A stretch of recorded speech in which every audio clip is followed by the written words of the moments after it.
Id-Deputat Prim Ministru u Ministru għas-Saħħa Ian Bord żar l-Isptar Monte Carmeli fejn ram il-qrib iż-żewġ swali ġodda l-kura akuta li bdew jintużaw għal madwar 46 pazjent. Matul iż-żjara Bord iltaqgħu wkoll mal-pazjenti mal-ħaddiema u mat-tmexxija tal-isptar biex jisma' l-esperjenzi tagħhom u jiddiskuti l-ħidma li għaddejja fil-qasam tas-saħħa mentali.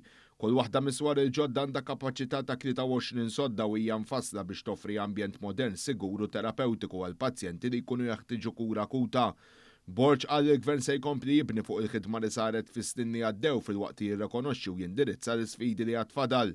Ovvjament, il-pjanijiet tal-Gvern ikomplu jibnu fuq is-suċċessi ta' qabel, l-isfidi li aħna konxi li għad fadal u għal daqstant hemm ukoll issa il-proġett illi ser jittellaq ġewwa l-isptar Mater Dei fejn hemmhekk ikollok żewġ swali oħra illi propju ikunu jistgħu jieħdu ammont ta' xogħol minn dan l-isptar għall-Isptar Ġenerali.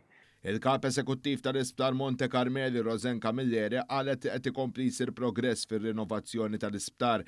Fost il-proġetti ppjanati hemm ir-riġenerazzjoni ta' swali li ġew vakati bil-fażi tal-ippjanar tinsab fi stadju avvanzat. Intejbu il-ħajja tal-pazjenti li qegħdin hawnhekk biex ikunu dejjem jistgħu jersqu iktar lejn il-komunità. Min-naħa tiegħu iċ-ċermen kliniku tas-servizzi tas-saħħa mentali il-Professur Anton Grek saħaq li ambjent isbaħ u aktar modern huwa parti importanti mill-kura tas-saħħa mentali. Illum kien hekk ta' pjaċir kbir li rajna s-swali ġodda bil-pazjenti fihom u l-kunċett li l-ambjent jgħin għal kura rajnieh qed jiġi attwat. Il-kura ta' saħħa mentali mhijiex pinnoli biss, ħafna jaħsbu li hija kwistjoni ta' pinnoli.